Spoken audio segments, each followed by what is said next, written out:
며칠 전에 우리 교회 그 교육부서에서 수련회가 은혜 가운데 잘 마쳤습니다. 그 중에서 제가 이야기 들은 것이 하나가 있는데요. 중고등부 수련회였습니다. 집회 말씀 듣는 가운데에 어느 기독교인 대안학교에서 그 대안학교에서 왔는지 제일 앞자리에 앉았다라고 합니다. 그 자리에 앉아서 말씀 전하시는 목사님이 선포만 하면은 두 팔을 벌려서 아멘, 아멘 이렇게 한다는 것이었어요. 그 광경을 본 강사 목사님께서 그 친구들한테 보고 이렇게 말을 했답니다. 니네 북에서 왔니? 이렇게 말했다고 합니다. 다들 재밌기도 하고 그 상황이 웃기기도 하고 되게 즐거운 시간 가운데 은혜롭게 잘 마쳤다라고 합니다. 그 상황은 즐거울 수 있지만 또 그 아이들이 가장 중요한 건 그 아이들이 하나님의 말씀에 집중하고 있었다라는 것이 가장 은혜가 되는 것이 아닌가 싶습니다. 우리도 오늘 하나님의 말씀을 듣길 원합니다. 하나님의 음성을 통해 우리의 삶에서 나는 없어지고 주님만 의지할 수 있는 삶이 되기를 간절히 축복합니다. 오늘 본문 말씀에는 예수께서 게네사렛 호수를 찾으셨던 것 같습니다. 앞뒤 전후 문맥을 볼 때에 예수께서는 제자들을 부르러 오셨던 것 같습니다. 그때 베드로는 뭇에서 그물을 씻고 있었습니다. 그는 전날 밤새도록 그곳에서 고기를 잡다가 허탕만 쳤습니다. 예수께서 베드로에게 말씀하십니다. 다짜고짜 이렇게 말씀하십니다. 4절 말씀입니다. 깊은 데로 가서 그물을 내려 고기를 잡으라. 깊은 데로 가서 그물을 내려 고기를 잡으라. 무슨 뜻입니까? 내 제자가 되려고 하면은 더 깊은 곳으로 가서 그물을 내릴 수 있어야 한다라는 말씀입니다. 이에 베드로가 이렇게 대답합니다. 선생님, 우리들이 밤새도록 수고하였으되 잡은 것이 없지만은 말씀에 의지하여 내가 그물을 내리리이다 라고 대답합니다.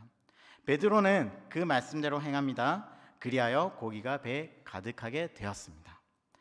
오늘날 우리는 이 예수님의 말씀을 예사로 듣는 사람들이 많이 있습니다.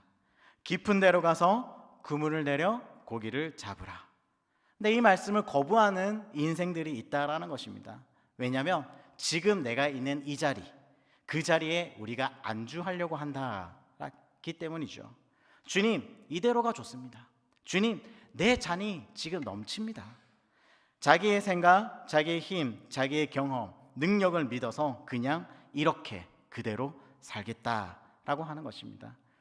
이게 어떻게 보면 참 지혜롭지 못하고 어리석은 인생일 수밖에 없습니다.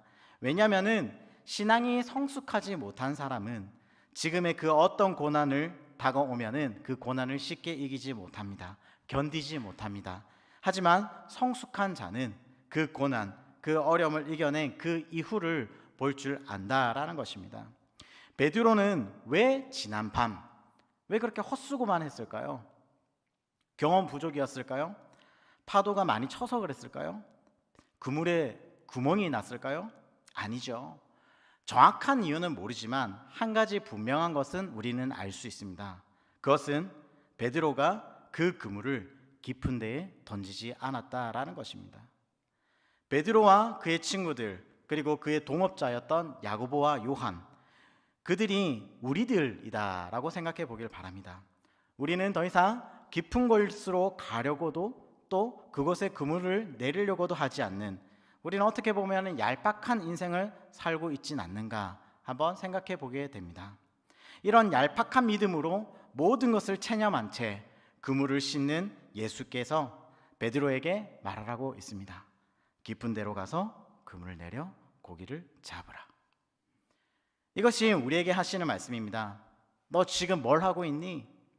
지금 그렇게 한가롭게 멈춰 있을 때가 아니지 않니?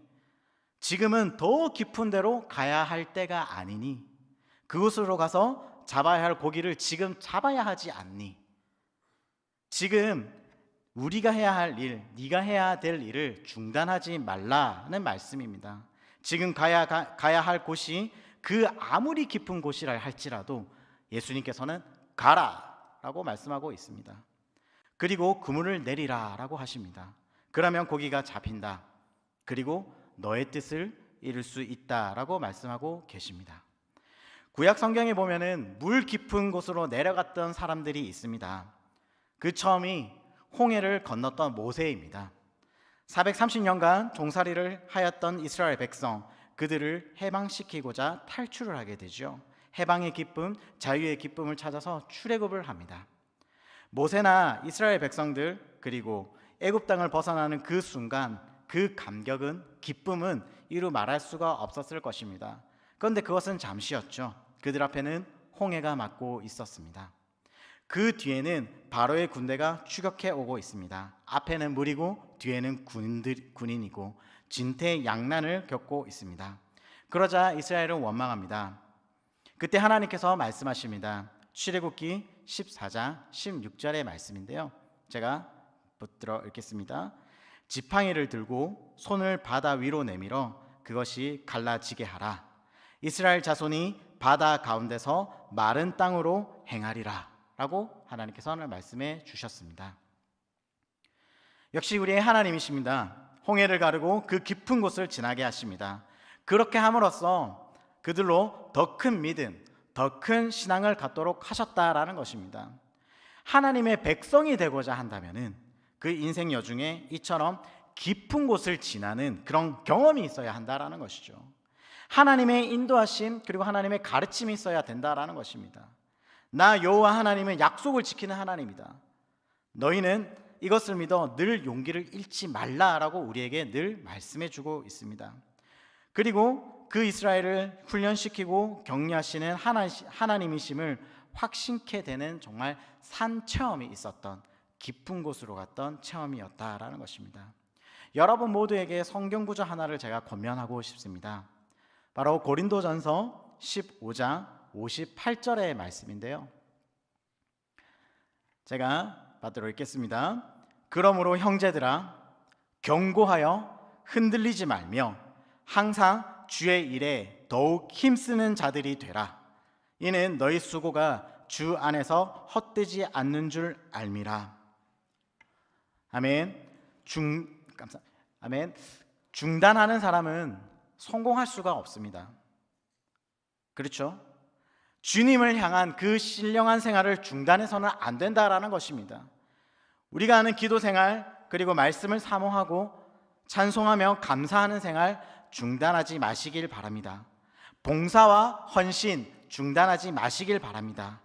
우리가 더 깊은 곳을 건너고 더 높은 곳을 사모하는 생활을 하길 바랍니다. 깊은 곳에 가서 그물을 내리는 주님의 귀한 제자가 되기를 간절히 축복합니다. 그리고 이 말씀, 깊은 데로 가서 그물을 내려 고기를 잡으라 라는 것은 모험입니다. 위험을 무릅쓰고 우리가 갈 수 있어야 한다라는 것입니다. 비록 힘들지라도 내가 해야 할 일이라면 꼭 하라라는 말씀입니다. 여러분, 깊은 곳에는 큰 물고기가 있습니다. 성공하려면은 깊은 곳으로 가 큰 물을 만나야 합니다.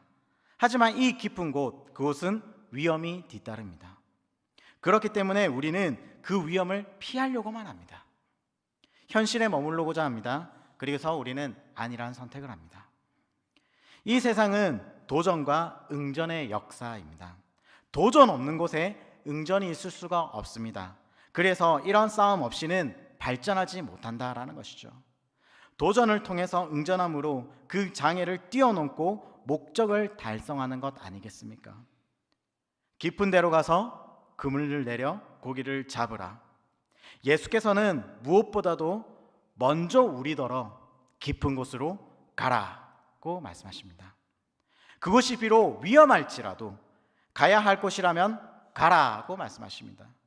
그 일이 비록 어렵더라도 네가 해야 될 일이라면 하라라고 말씀하십니다.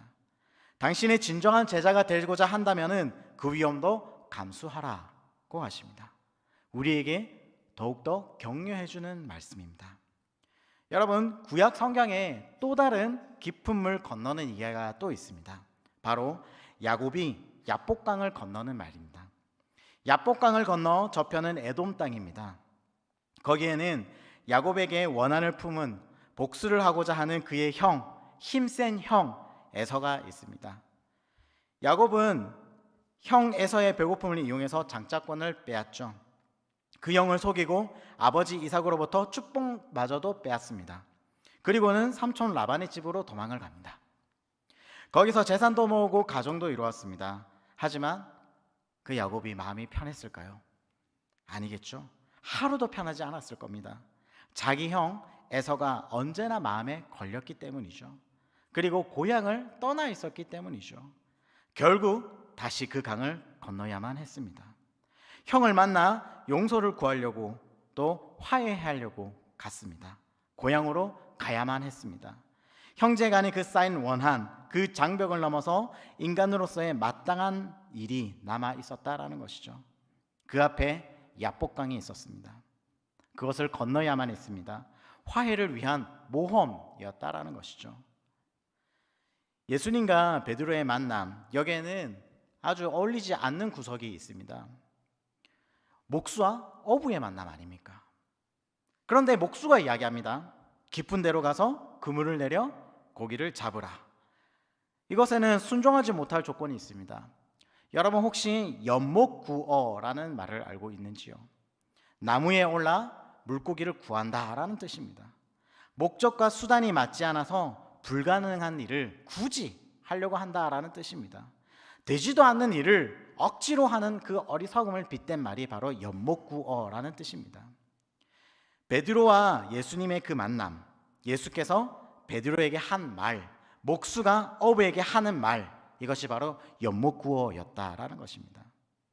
그날 그 순간만큼은 베드로로서 예수님의 말을 따른다라는 것, 베드로에게는 크나큰 모험이었다라는 것이죠. 여기서 우리는 성경을 천천히 읽으면서 알 수 있는 것들이 있습니다. 예수님께서는 베드로를 먼 발치에 서서 보고만 계시지 않았다라는 것입니다. 그 목수는 숙련된 어부와 언제나 함께 동행했다라는 것입니다. 3절 말씀입니다. 예수께서 한 배에 오르시니 그 배는 시몬의 배라 육지에서 조금 떼기를 청하시고 앉으사 배에서 무리를 가르치시더니, 그리고 4절 말씀입니다. 말씀을 마치시고 시몬에게 이르시되 깊은 데로 가서 그물을 내려 고기를 잡으라. 예수께서는 그 시몬 베드로의 배를 타시고 그 모인 무리를 가르치십니다. 그리고 곧바로 시몬에게 말씀하십니다. 깊은 곳으로 가서 그물을 내려 고기를 잡으라. 예수님께서는 시몬의 배를 타셨고 가르침에 이어 베드로와 함께 그 깊은 곳으로 함께 가셨다라는 겁니다. 베드로 혼자 절대 보내지 않으셨다라는 거죠. 그 깊은 곳까지 함께 하신, 바로 동행하시는 예수님이셨다라는 것입니다. 예수님께서 동행하심으로 전날의 낭패와 실망이 변해서 이제는 기적이 되었습니다. 베드로, 그의 모험이 기적을 만들어냈다라는 것입니다. 어부와 목수가 만나는, 그리고 물고기가 나무를 만나는, 나무에 물고기가 주렁주렁 열매 맺는, 그렇게 해서 실패가 성공으로 이어지는 크나큰 기적이 일어났다라는 것입니다. 우리가 읽었던 본문 5절을 보길 바랍니다. 베드로가 예수님께 대답을 합니다. 말씀에 의지하여 내가 그물을 내리리이다. 여기에서 의지한다라는 말을 기억하시길 바랍니다. 말씀을 따랐기에 그 말씀으로 인하여 이런 기적이 일어났음을 명심해야 합니다. 우리는 생활하는 가운데 얕은 생각을 할 수가 있습니다. 꾀를 낼 수가 있습니다. 그러나 성도의 근본은 주님의 말씀을 따르는 것입니다. 그 말씀을 의지해야 합니다. 위험하게 보일지라도 말씀에 기초하면, 말씀에 의지하면 이루어낼 수 있다라는 그 신앙을 우리는 가져야 한다라는 것이죠. 깊고 깊은 강물일지라도 형제 간의 화해, 나아가서 하나님과의 화목을 위해서라면, 예수의 제자가 되려면 그 깊은 곳을 건너야 한다라는 것입니다. 야복강을 건너야 한다라는 것이죠. 말씀과 함께라면 그곳에는 분명히 예수님께서 나와 동행하심을 믿는 우리 모든 성도님 되시기를 간절히 축복합니다. 마지막으로 깊은 데로 가서 그물을 내려 고기를 잡으라는 그 말씀에는 큰 영적인 축복이 있습니다. 베드로가 깊은 데서 그물을 내리자 많은 고기가 잡혔습니다. 6절 말씀입니다. 그렇게 하니 고기를 잡은 것이 심이 많아 그물이 찢어지는지라. 놀라운 축복이 뒤따랐다라는 겁니다. 이에 베드로가 예수님께 고백합니다. 주여, 나를 떠나소서. 나는 죄인이로소이다. 근데 우리가 말씀을 보면 이때까지 베드로는 예수님을 향해서 선생이시여, 선생님 이렇게 불렀습니다. 그런데 이제는 뭐라고 부릅니까? 주여, 주님이라고 바뀝니다. 세상의 칭호에서 이제는 내 신앙의 존칭, 나의 신앙의 고백으로 바뀌었다라는 것입니다. 고기가 엄청나게 잡힘으로 그의 마음에 감동 감화되는, 자기 인생의 주인을 만나는 영적 축복이 함께 있었다라는 것입니다. 이스라엘 백성은 또 깊은 물로 들어가야만 했습니다. 이번에는 여호수아를 따라 요단강을 건너는 사건입니다. 40년 동안 광야에서 방황의 세월을 보냈습니다. 그들은 이제 그들이 바라던 땅을 그 앞에 두고 있었습니다. 젖과 꿀이 흐르는 땅, 약속의 땅이 맞은편에 있었습니다. 비록 하나님께서 약속한 땅이지만 쉽게 들어가지 못합니다. 바로 요단강 때문입니다. 그리고 그 뒤로는 난공불락의 섬 여리고성이 버티고 있었습니다. 하지만 그들은 용감히 요단강에 발을 담굽니다. 언약궤를 앞세웁니다. 그러자 기적이 일어났습니다. 그 깊은 물결이 멈춥니다. 힘을 받습니다. 약속의 하나님이심을 한 번 더 확인하는 그런 사건입니다. 이제 여리고성입니다. 다시 하나님 말씀에 귀 기울입니다. 여리고성을 하루에 한 바퀴씩 돕니다. 이어 7일째 7째 바퀴를 돕니다. 그리고 마지막 7바퀴째 양강나풀을 불며 큰 소리로 외칩니다. 지난날의 침묵을 지키며 쌓아두었던 속마음을 그때 불태웁니다. 우리 하나님 찬양 할렐루야를 외칩니다. 마지막까지 남은 마지막 정열을 다 거기다 쏟아붓습니다. 그러자 다시 기적이 일어납니다. 바로 여리고성이 무너집니다. 베드로는 오늘 주인을 만났습니다.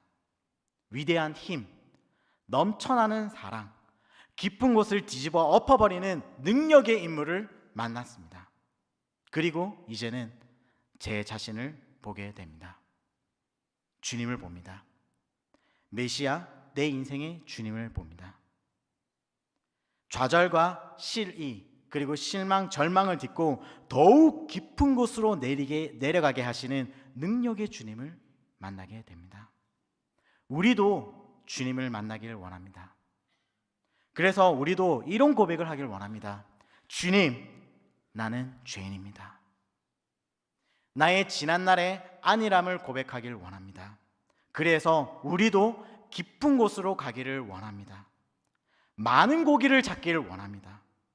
우리 인생 가운데 비록 깊고 험한 그런 곳일지라도 용감히 나아가서 그물을 내려 우리에게 주신 그 고기를 잡는 우리 모두가 되기를 주님의 이름으로 축복합니다. 이제 조금 다음 주가 되면은 우리 교회도 이제 부흥회를 앞서고 있습니다. 하나님께서 우리에게 주시는 그 축복, 그 깊은 곳으로 내려가서 하나님의 은혜를 만끽할 수 있는 저와 여러분이 되기를 간절히 축복합니다. 기도하겠습니다.